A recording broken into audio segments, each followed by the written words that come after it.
We're finishing up with part 2 of taking this regular ThinkPad X230 and transforming just about every single aspect of it. We accomplished a lot in the last episode, but we still have a ton of more mods to do, so let's go! Last time we finished painting and printing on all of our laptop panels. It was quite the struggle to get here, but it did come out pretty incredible. I am happy with the progress so far, however there are some things with the build that I want to upgrade that don't have to do with how it looks. To kick off the reassembly, I do need to remove some of the masking tape that I had put on before we started painting. I did forget to mask over the camera lens, but it was face down, so I don't think I got any overspray on it. There were some paint strings that were hanging out over the LEDs on the back of the monitor panel, but just an X-Acto knife took care of all that. This computer did come with 8 GB of RAM, but I always think that more RAM is more better, so I'm taking out these two pieces that were mismatched, and now I have a matching set of 16 GB of DDR3. And the next upgrade is going to be for the internal monitor. Thankfully, there's this really awesome Russian guy that made these little PCB boards, which allows you to install a full HD 1920 by 1080 monitor in your tiny little 12.5-inch X230. This is achieved by hijacking into the laptop's docking port. So you're essentially tricking the motherboard into thinking there is an external monitor plugged into the computer. This kit is sold by Nitrocaster, and he does include all of the things that you need to perform this upgrade. It's definitely not the easiest modification ever to perform, and if you mess up you could potentially ruin your motherboard.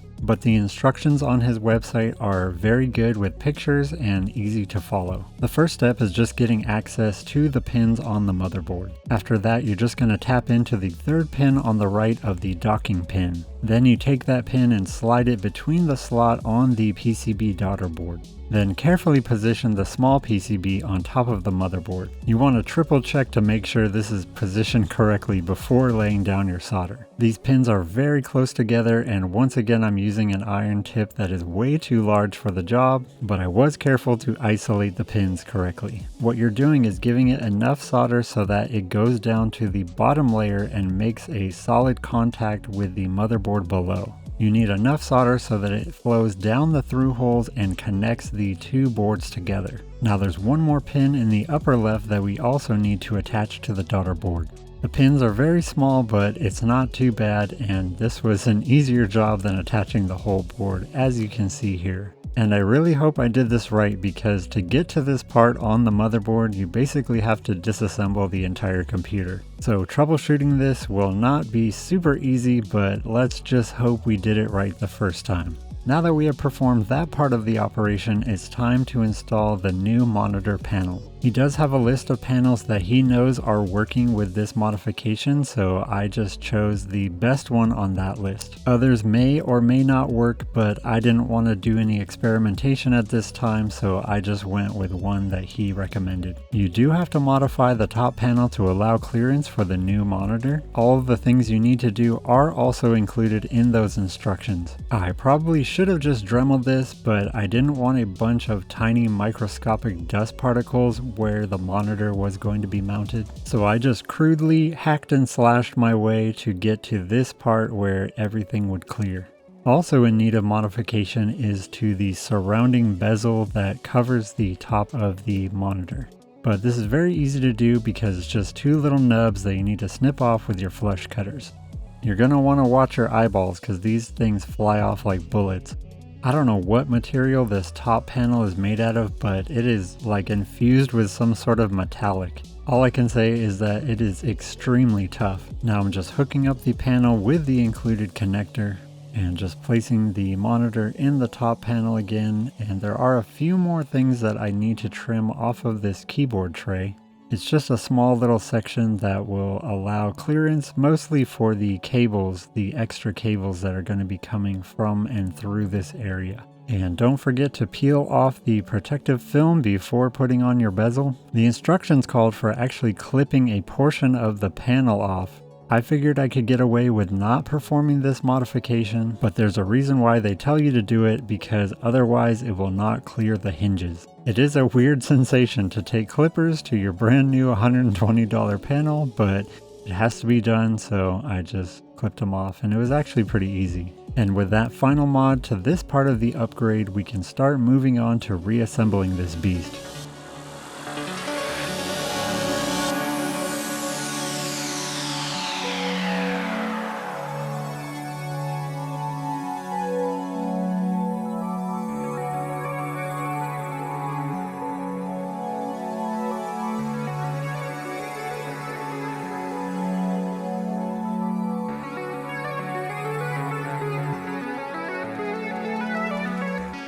There was one last upgrade I wanted to perform before buttoning everything up, and that is installing another SSD into the MSATA slot. This is a 250 gig SSD that I'll be loading the operating system on. I also was having a bit of a time with this power port because there is a sequence in which you need to put it in before you nail down the motherboard. I did that wrong a few times until finally getting the sequence correct, but after that it was pretty smooth sailing.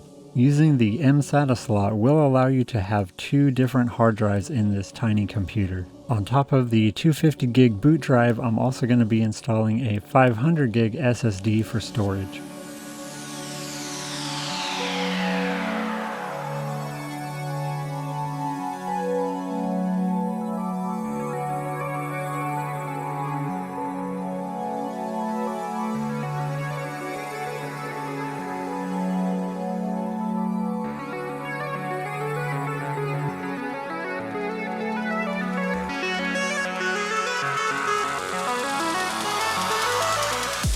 And here I'm installing the ribbon cable that connects the upgraded daughter board to the motherboard.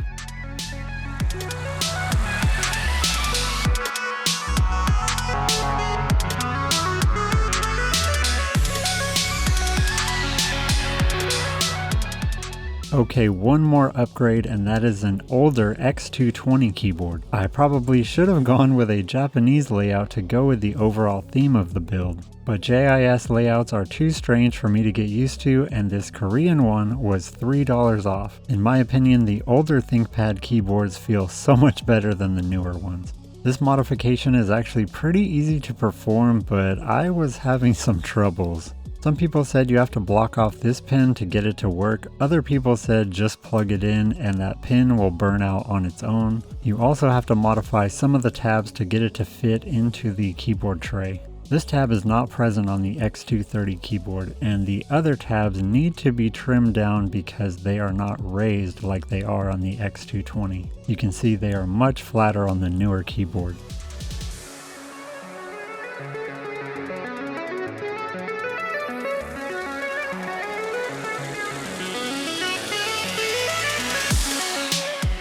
Once those are modified, you can finally lay the keyboard flat in its tray. I didn't like how you could see now the silver from that modification, so I just took a black paint pen and took care of that. And finally, I am down to the home stretch on this build, which I am really excited about.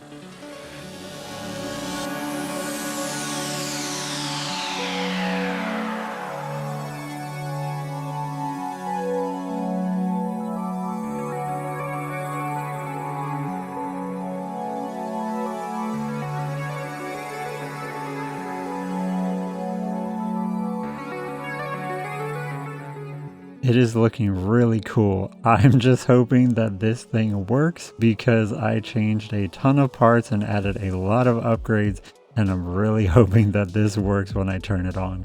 And despite all of the hope that I had, it did not turn on when I pressed the power button. This was a bit scary to realize because I wasn't sure if I messed up the motherboard somehow. Did I kill the computer? I didn't know what was wrong. I did perform a sanity check to make sure that the computer actually worked by hooking up the old keyboard, and thankfully it was just the keyboard that was causing it not to turn on. But then I had to figure out why was this keyboard not working. I also found that I needed to do a few more physical modifications to get it to fit. This was the most perplexing part because I had redone the cable like 2 or 3 times. The way they designed this connection point to me was not very intuitive. It probably was because this was cheaper to make than putting an actual connector on, but the way that this thing goes together just is, to me, is overcomplicated. What I didn't realize at first, and what none of the instructions that I found really kind of illustrated well enough, was that there are actually two different flaps on top here. And what you have to do is kind of weave each flap overlapping one another. There's like 4 or 5 different flaps going on here.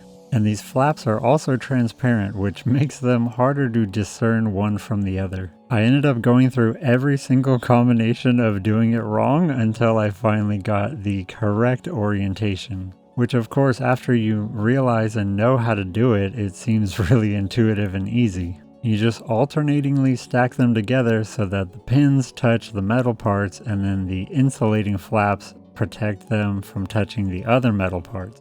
Modifying the motherboard, no problem, but doing a simple keyboard swap just completely stumped me for like 6 different tries. It's always the little things that make you feel the dumbest, but I'll take it. So did I finally get it right? Let's see. And yes, it works. It finally works. I could already tell just from using it for like 10 seconds that this monitor upgrade was incredible over the stock one. It was totally worth the effort and the money to do this upgrade. There's 1920 by 1080 and this panel is IPS and the colors are just incredible. I still had one thing left to do before this was a completed build, and that was painting these little screw covers. They were kind of hard to paint because I kept blasting them off when I was trying to coat them. And of course I've taken them off so many times that they've lost their stick again, so just some spray glue. And of course, while I'm filming, my cat decides to be his extra weirdo self, which I always find really hilarious. But with that being said, I think we finally completed this build, so let me know in the comments what you think of it. Did I overdo it? Did I underdo it? Would you change anything differently? Did I do this iconic movie and character any justice or not? Let me know.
Okay, I thought I was finished, but there are a few more software mods that I want to perform on this computer. One of them is cloning the original hard drive to the new embedded MSATA SSD. Once that's done, I can then swap out that hard drive for a 500 gig SSD. Then I'm going to set up VLC with a new skin for some mood visuals, while I then remap 2 of the keys to the new keyboard. I just use sharp keys to remap the page up, page down, and delete keys. Also, I'm not sure if you noticed, but there's one small section, a gap on the wrist pad that I wanted to take care of as well. I was trying to pack in so much information into my last video that I forgot to explain why I was even doing an AKIRA themed build. I assume most people that clicked on this video already know what AKIRA is, but I figured I'd give you my 2 cents anyway. It's widely regarded as one of the best anime movies to ever come out, period. It's based on a manga from 1982 and it came out in 1988. If you haven't seen this movie already, what are you even doing in your life? You now have a life purpose, and that is at least to watch this movie one time. I first saw this movie when I was about 9 or 10 years old and it deeply disturbed me. It was truly horrifying but also incredibly amazing and beautiful at the same time. The animation is absolutely breathtaking and unlike anything you've ever seen before. And Kaneda's bike is the epitome of iconic. I've watched this movie countless times throughout my life, and I recently rewatched it while doing this build, and now that I'm even older, the feelings I got when I watched it were almost transcendental. If you've never seen this movie, please give it a shot, because you won't be disappointed.